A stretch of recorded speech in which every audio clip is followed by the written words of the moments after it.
반드시 밀물 때가 온다라고 적혀 있죠.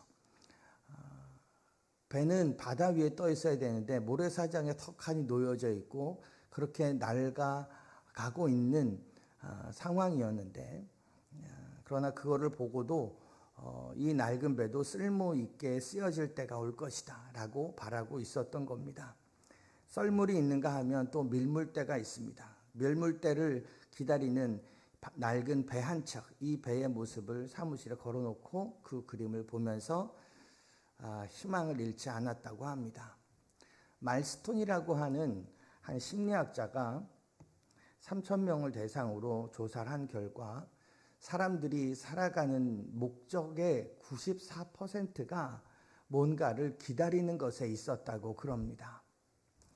많은 시간을, 많은 마음을, 많은 생각들을 대부분 뭔가를 기다리는 일에 쓰고 있었던 거죠. 곰곰이 생각해 보면 우리는 늘 무언가를 기다립니다. 어떤 소식을 기다리고요. 어떤 사람을 기다리고요. 조금 더 나아질 것에 대한 기대감이 있고요. 기회를 기다리고 있고요. 좀 더 변화되기를, 좀 더 좋은 세월, 좀 더 발전되기를, 그렇게 우리는 무던히도 무언가를 기다리고 있습니다. 그 많은 세월들을 쓰고 그 마음들을 쓰고 기다리고 있는 거죠. 기다림이라는 것이 뭘까요? 요즘 현대인들은 현재에 만족하지 못할 때가 많습니다. 오직 미래를 향해서 기다리고 또 기다립니다.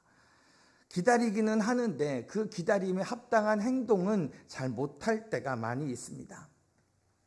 그 기다림이 어떤 것을 의미하는지, 내가 어떤 깊은 사색이나 비판도 없이, 연구도 없이 막연하게 기다리는 경우가 많이 있는 것 같습니다. 어떤 정신과 의사 선생님이 한 환자가 와서 정신과 의사 선생님한테 하도 막 이렇게 나는 이것도 안 되고 저것도 안 되고 이렇게 하소연을 막 했대요. 지금 고민이 너무 많아서 이래서 못 살겠고 저래서 못 살겠고 그걸 한참을 얘기했대요. 그러니까 이 정신과 의사 선생님이 아주 강하고 충격적인 질문을 하나 했어요. 그런데 왜 지금까지 죽으려고 하지 않았어요? 왜 자살하려고 하지 않았냐고.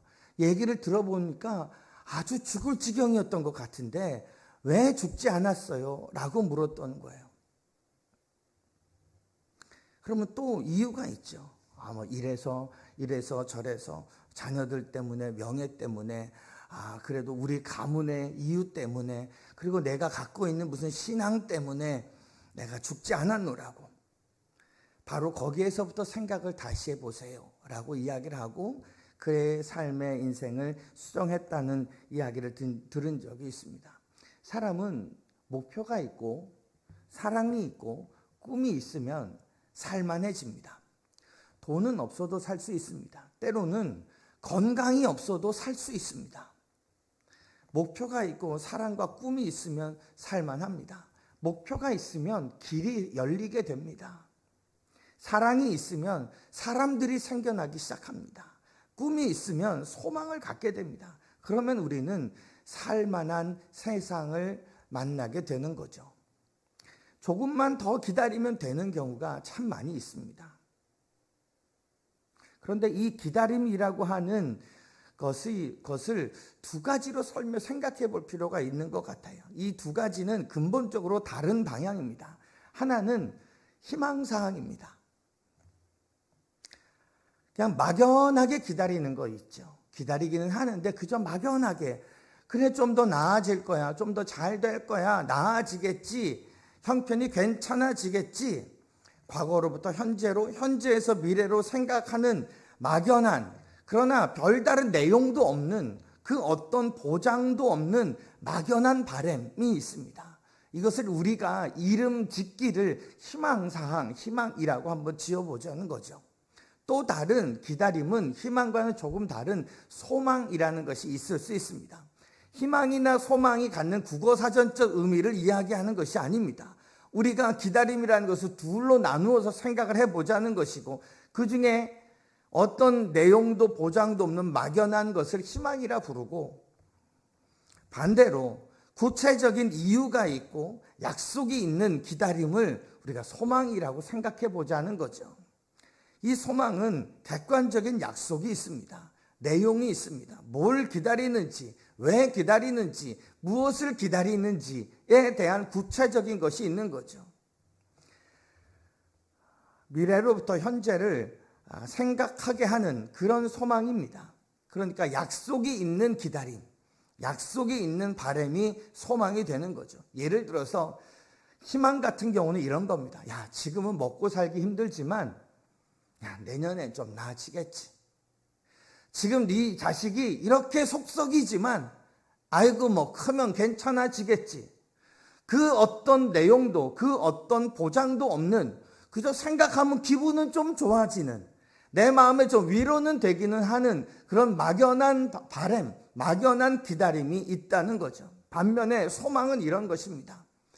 내년이면 적금이 만기가 돼서 내가 적금을 타면 내가 그것 가지고 새로운 집으로 이사할 수 있지. 지금은 좀 추워도, 지금은 좀 비좁아도 내년에 적금 만기를 타니까 그 만기가 되면 그것을 가지고 집을 장만하자 라고 하는 것을 갖고 지금 현재의 좁고 추운 집에서 버티고 살아갈 수 있게 되는 거죠. 기다림이, 그리고 그 기다림의 내용이 현재의 나를 변화시킵니다. 현실이 나를 변화시킨다거나 과거가 나 자신을 만들어가는 것이 아니라 어떻게 보면 내가 가진 꿈, 내가 가진 소망이 나를 더 나아지게 미래로 이끌어 간다는 것입니다. 현실의 나를 변화시키는 거죠. 미래적인 존재로 바꾸어 주는 겁니다. 우리는 흔히 이런 말을 하곤 합니다. 사랑하면 닮는다고요. 똑같은 말을 합니다. 너무 미워하면 미운 그 사람을 또 닮는다고요. 누군가를 우리가 어떤 사람을 만나려고 기다리고 있으면 지나가는 사람들이 다 그 사람 같아 보입니다. 우리 아들이 군대 가 있으면 군복만 입은 사람이 지나가도 다 아들 같아 보이듯이 그런 마음으로 우리가 살아가는 거죠. 여러분은 누구를 사랑하고 누구를 기다리고 무엇을 소망하며 무엇을 사모하며 삶을 살아가고 계십니까? 내가 그 사람을 닮게 될 것입니다. 내가 그 목표를 닮아가게 될 것입니다. 무엇이 되고 싶은지, 꿈과 소망은 무엇인지 나도 모르게 나라고 하는 존재가 그 미래적인 이미지로 변화해 가는 것입니다. 어떤 의미에서 보면 사랑하는 것도 생각하는 것이고 미워하는 것도 생각하는 것입니다. 사랑해도 닮고 미워해도 닮는 것은 어찌 보면 생각하는 그 존재가 내가 되어 간다는 거죠. 생각하는 그만큼의 존재로 내가 바뀌어져 가더라는 거죠. 생각하는 그 존재가 나인지 여기에 있는 내가 나가 아니라는 것입니다. 미래의 나는 내가 많이 생각하는 그 존재가 내가 되는 거예요. 우리는 무엇을 생각하고 살아갈까요? 그 꿈이, 그 소망이 나를 변화시키는 것입니다. 우리는 뭘 기다리며, 얼마나 기다리며, 어떻게 기다려야 할까요? 오늘 읽은 본문 말씀은 아기 예수님이 태어나고 나서 얼마 되지 않아 할례를 받고 당시 유대인들의 정결 예식이라고 하는 그 법도에 따라서 보통의 경우 태어난 지 한 80일쯤 돼서 성전에 가서 드려지는 그와 같은 정결 예식에 예수님이 예루살렘 성전에 올라갔을 때의 일입니다. 당시에는 처음으로 낳은 맏아들을 하나님께 드린다라고 하는 개념이 있었습니다. 그래서 그 의식을 행하기 위해서 예루살렘 성전에 올라갔다가 시므온과 안나라고 하는 한 나이 많은 노인을 만나게 됩니다. 그리고 이들이 이 아기 예수님이 어떤 분인지를 알아보는 내용이 오늘 우리가 읽은 내용입니다. 22절서부터 35절까지가 시므온에 대한 이야기고 그 36절부터 40절까지가 안나가 예수님을 알아보는 내용입니다. 그리고 하나님을 찬양하고 그 아기 예수에 대해서 다른 사람에게 전합니다. 어떻게 알아봤을까요? 이 사람들은 어떻게 아기 예수님을 알아봤을까요? 남들 다 못 알아보고 믿지도 않았습니다. 이들은 어떻게 알 수 있었을까요? 우리가 읽은 본문 어디를 봐도 하나님이 시므온한테 또 안나한테 가르쳐 주셨다라는 내용이 없습니다. 이들은 오랫동안 기다렸습니다. 오랫동안 이 순간을 꿈꿨습니다. 이들은 오랫동안 사모했습니다. 그것이 소망이었습니다. 예수님이 태어나기 전부터 기다리고 있었던 거죠. 사모하고 있었던 거예요. 25절에 있는 말씀을 보시면 예루살렘에 시므온이라는 사람이 있었고 이 사람은 의롭고 경건하여 이스라엘의 위로를 기다리는 자라. 성령이 그 위에 계시더라 그랬습니다. 이스라엘의 위로를 기다리는 자, 즉 메시아를 기다리는 자, 하늘의 진정한 위로를 사모하던 자, 성령과 동행하던 자, 의롭고 경건했던 자, 그런 자였던 거죠. 그리고 26절 말씀에 보면 그가 어느 날에 메시아를 보기 전에는 넌 죽지 아니할 것이다 라고 하는 성령의 지시를 받게 됩니다. 그리스도를 보기 전에는 죽지 아니할 것이라고요. 내가 죽기 전에는 예수 그리스도 메시아 이스라엘의 위로를 내가 만나게 되는구나 라고 하는 성령의 지시를 사인을 받았던 거죠. 그리고 어느 날 이 아기 예수를 알아보게 된 것입니다. 그리고 그 뒷부분에 있는 말씀들은 그 아기 예수님을 만나고 나서 하나님을 찬양하는 내용이에요. 29절 말씀을 보시면 이런 내용이 있어요. 주제요. 이거는 주인이시여 하나님이시여 이런 내용이죠. 이제는 말씀하신 대로 종을 평안히 놓아주시는도다. 내가 죽기 전에는 예수 그리스도 이스라엘의 위로 메시아를 만나겠다 말씀하셨는데 아기 예수님을 딱 만나고 나서 하나님께 찬양하는 거예요. 하나님이 이제 나를 평안히 놓아주시는군요. 하나님이 나를 이제 편안히 눈을 감게 하시는군요. 그동안 그토록 예수님을 사모하고 아기 예수님 오실 것을 이스라엘의 위로를 기다렸는데 이제 그분을 만났군요. 내가 이제 편안히 눈을 감을 수 있습니다 라고 고백하는 거예요. 그렇게 하나님께 찬양하는 내용이에요.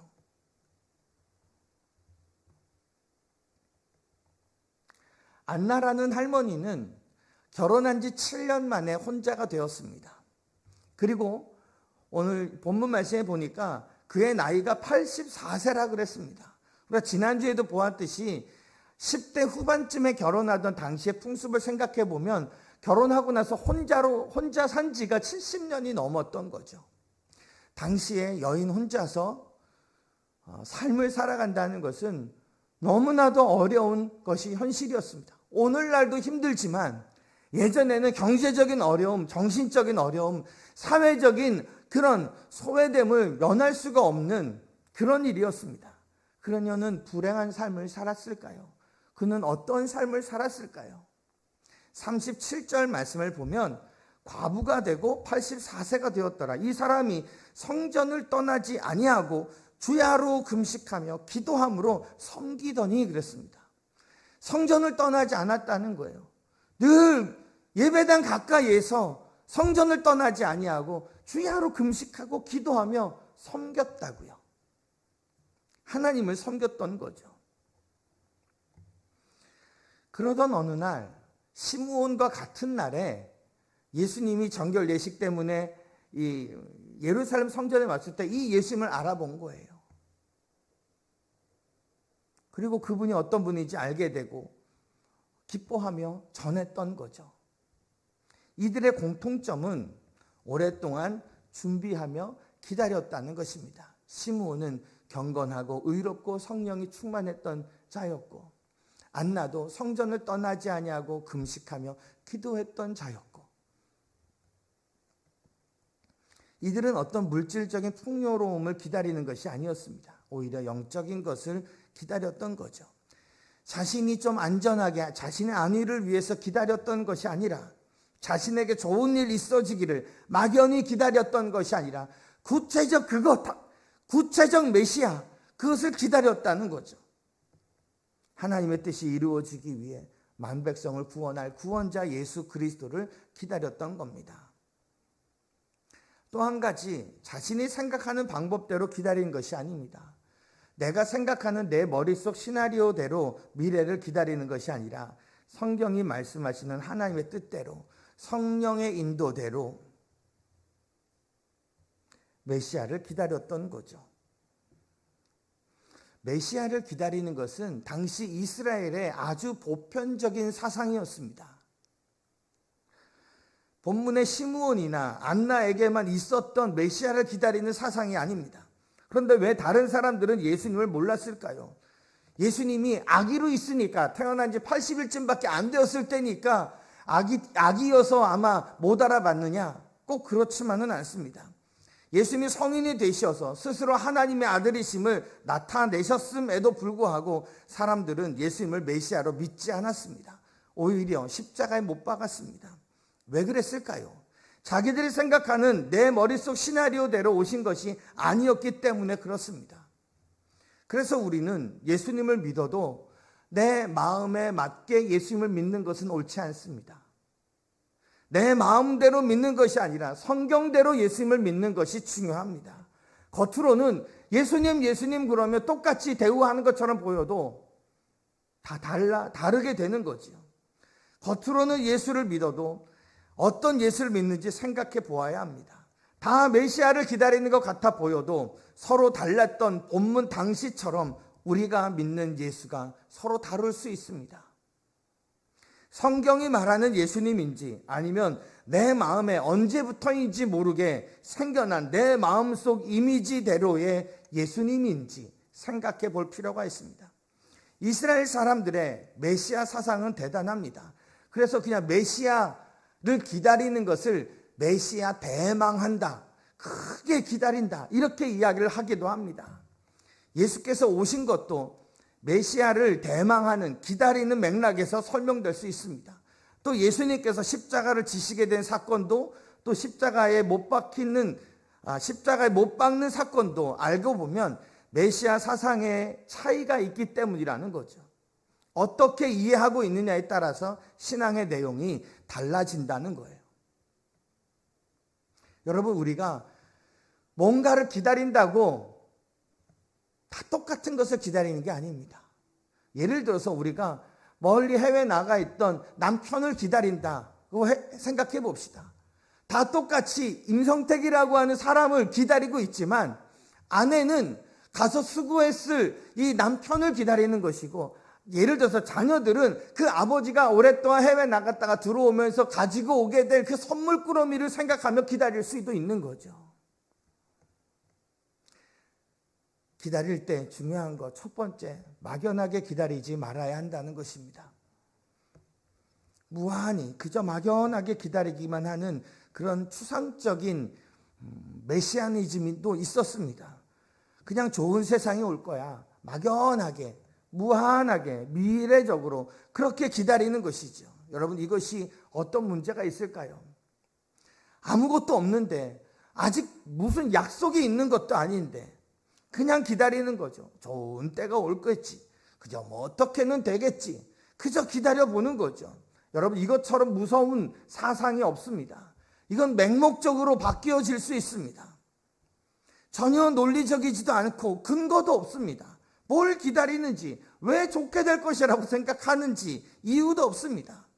그저 좀 더 좋아지면 좋겠다라고 생각하는 나의 바람이 종교라고 하는 이름으로 투영됐을 뿐 실체가 없는, 손에 잡히지 않는 무지개와도 같은 것입니다. 무한히 미래적인 것이 아니라 약속을 믿으면 성취를 믿는 겁니다. 그러니까 희망이 아니라 소망이 되어야 되는 것입니다. 그러니까 약속을 붙잡고 있으면 되는 것입니다. 그저 내가 교회 나가니까, 내가 예수 믿는다고 하니까 그냥 좀 더 좋아지겠지라고만 생각하지 말고, 예수 그리스도를 믿는 자에게 하나님의 자녀라고 하는 권세를 주셨음을 잊지 말아야 되는 거예요. 여러분, 우리는 구체적인 잘 돼야 되는 이유가 있습니다. 구체적인 믿는 것이 있습니다. 콕 집어서 기다려야 합니다. 우리는 예수를 믿는 것입니다. 나를 구원하기 위해 하나님이 보내신 하나님의 아들 예수 그리스도를 믿는 것이지요. 그 믿는 자에게 하나님의 자녀됨의 권세를 주시는 것이고, 우리를 위해서 그 하나님의 아들이신 예수 그리스도가 계신 그 천국에 우리를 위해서 예비해 놓은 처소가 있다 그랬습니다. 이 구체적인 약속을 믿는 것이 곧 기다리는 것입니다. 또 한 가지, 기다릴 때 기다리는 마음이 있다면 이에 따르는 행동 또한 있어야 합니다. 여러분, 요즘에 여러분이 기도하고 있는 것이 있습니까? 바라보고 기도하고 있는 것이 있습니까? 그거 잘 한번 살펴보십시오. 그저 막연한 기도일 수 있습니다. 하나님, 그냥 좀 이렇게 우리 아이들은 좀 잘 좀 되게 해주시고, 하나님 나 좀 건강 좀 하게 해주시고, 그래서 잘 돼야 되는 그 자녀를 위해, 건강해야 되는 그 건강을 위해 뭘 준비하고 있습니까? 간절한 기도도 중요하지만 그 기도의 응답을 받을 준비를 해야지요. 대학에 합격을 하고 싶은데 그러면 간절히 기도하고 또한 열심히 준비해야지요. 열심히 공부해야지요. 그게 정상 아니겠습니까? 하나님의 구원 계획에 쓰임받고 싶은 마음이 있으십니까? 주님의 몸된 교회 앞에서 쓰임받기를 원하십니까? 그렇다면 경건한 생활로, 거룩함으로 내일을 기다리는 자의 마땅한 준비가 있어야 합니다. 좋은 날을 기다리기는 하는데 아무 준비가 없다면 이것처럼 어리석은 게 어디 있겠습니까? 예수님이 비유로 말씀하신 것들 가운데 10처녀의 비유가 있습니다. 그러니까 신랑이 신부네 집으로 옵니다. 그러면 그 신랑을 기다리는 신부 친구들이 10명이 있습니다.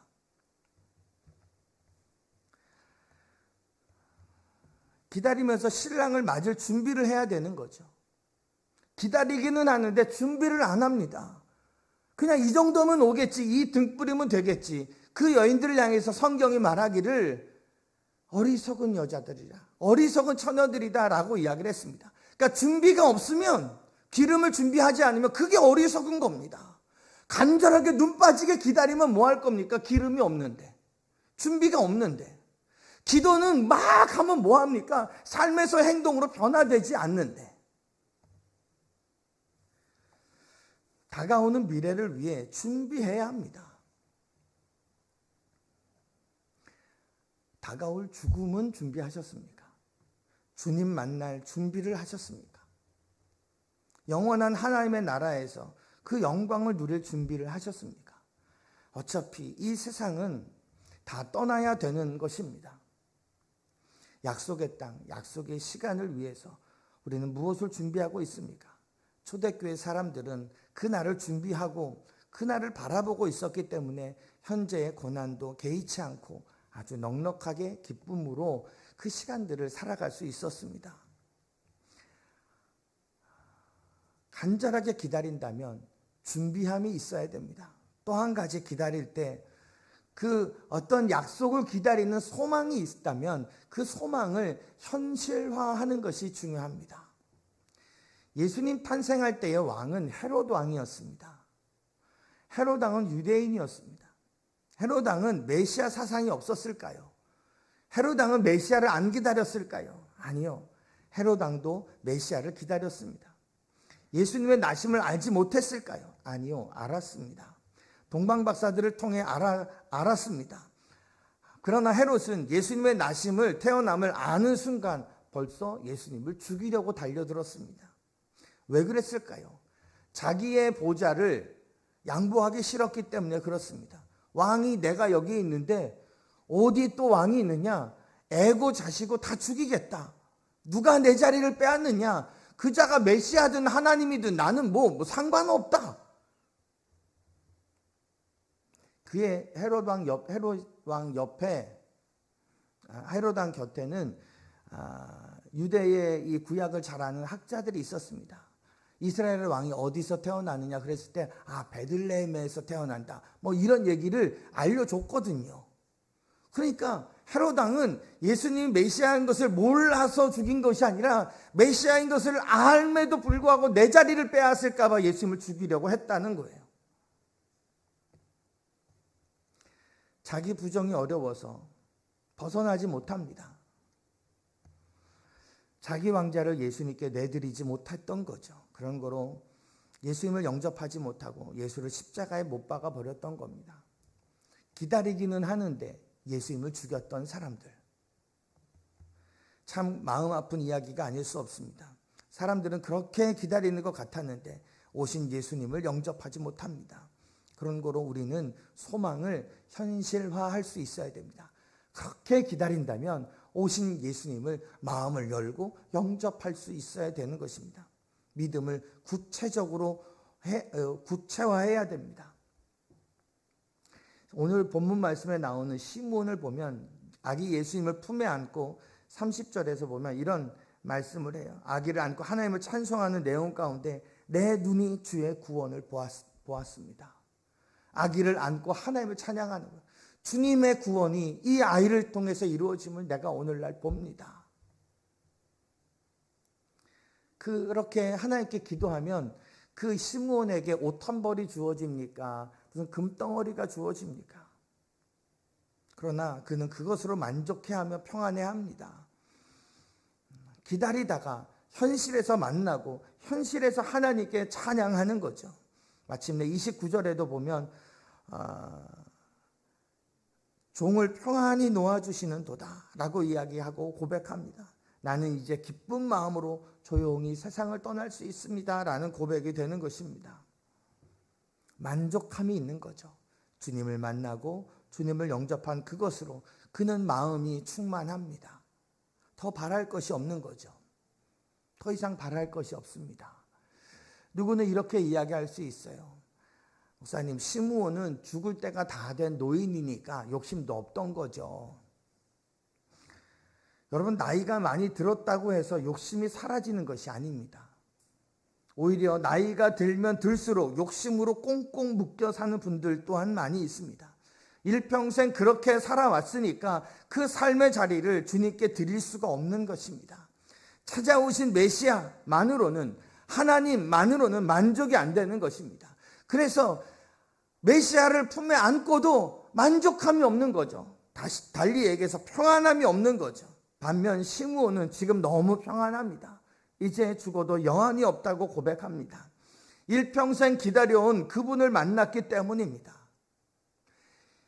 메시아를 품에 안고 이 메시아 덕 좀 봅시다.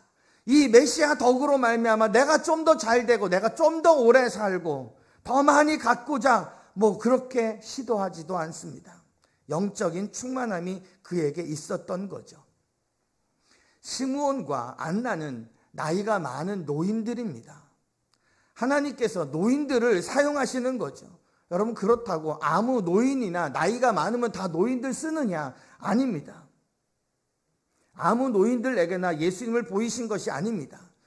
예수님이 정결 예식을 위해서 성전에 갔을 때에 우연히 이 할머니 할아버지들이 예수님을 만난 것이 아닙니다. 이들은 노인이 될 때까지 이스라엘의 위로를 기다렸던 사람들입니다. 이들은 노인이 될 때까지 의롭고 경건하게 살고 성령님과 늘 동행했던 사람들입니다. 이들은 노인이 될 때까지 성전을 떠나지 아니하고 늘 기도하고 늘 금식하며 하나님을 섬겼던 사람들입니다. 하나님은 그렇게 하나님을 섬기며 늙어간 이 사람들을 마지막에 이렇게 사용하셨던 거죠. 가장 먼저 하나님을 찬양하게 하고 아기 예수님을 알아보게 하고 안나라고 하는 84세의 그 노인네를 통해서 많은 사람들에게 이분이 어떤 분인지를 전하게 하셨던 거죠. 여러분, 우리도 노인이 될 것입니다. 많은 분들은 이미 노인이십니다. 우리는 어떤 노인이 될까요? 노인이 되는 것이 인생의 목적이 될 수는 없습니다. 어떤 노인이 되느냐, 어떤 노년을 맞이하느냐가 참 중요합니다. 시므온과 안나처럼 예수님의 얼굴을 본 것으로 좋게 만족하고 평안할 수 있을까요? 그 나이가 되어서도 여전히 세상에서의 뭔가 없음을 한탄하며 허무한 이 인생의 것, 세상의 것에 모든 것을 걸고 있지는 않을 자신이 있으십니까? 어르신들이 종종 이런 말씀을 하시지요. 너희는 안 늙을 줄 아느냐. 100번 오르신 말씀입니다. 우린 분명히 늙습니다. 그러나 어떻게 늙을지, 어떻게 내 나이를 채워갈지 우리가 결정하고 또 우리는 최선을 다해야만 한다는 것입니다. 시므온처럼 의롭고 경건하게 늙을 수 있기를 바랍니다. 시므온처럼 성령님과 동행하며 늙어야 합니다. 시므온처럼 이 땅의 위로이신 예수 그리스도를 진심으로 사모하며 늙을 수 있어야 됩니다. 안나처럼 교회를, 성전을 사랑하고 성전을 떠나지 아니하며 늘 기도하는 일에 전념하며 늙을 수 있기를 바랍니다. 시므온과 안나처럼 하나님을 섬기면서 주님의 구원을 기뻐하면서 예수 그리스도와 함께 늙어가는 자들이 다 되시기를 주님의 이름으로 간절히 축원합니다. 아멘. 주신 말씀 기억하며 우리 함께 기도하겠습니다. 성경에서 쉽게 지나쳐버렸던 하나님을 섬기며 늙어갔던 이 시므온과 안나, 우리가 잘 묵상하고 이들처럼 사모하며 기다리며 약속을 기다리며 늙어가는 그런 우리들 되게 해달라고 이 시간 다 같이 함께 기도하시겠습니다. 거룩하신 존귀하신 하나님 아버지, 오늘 저희가 주님의 귀한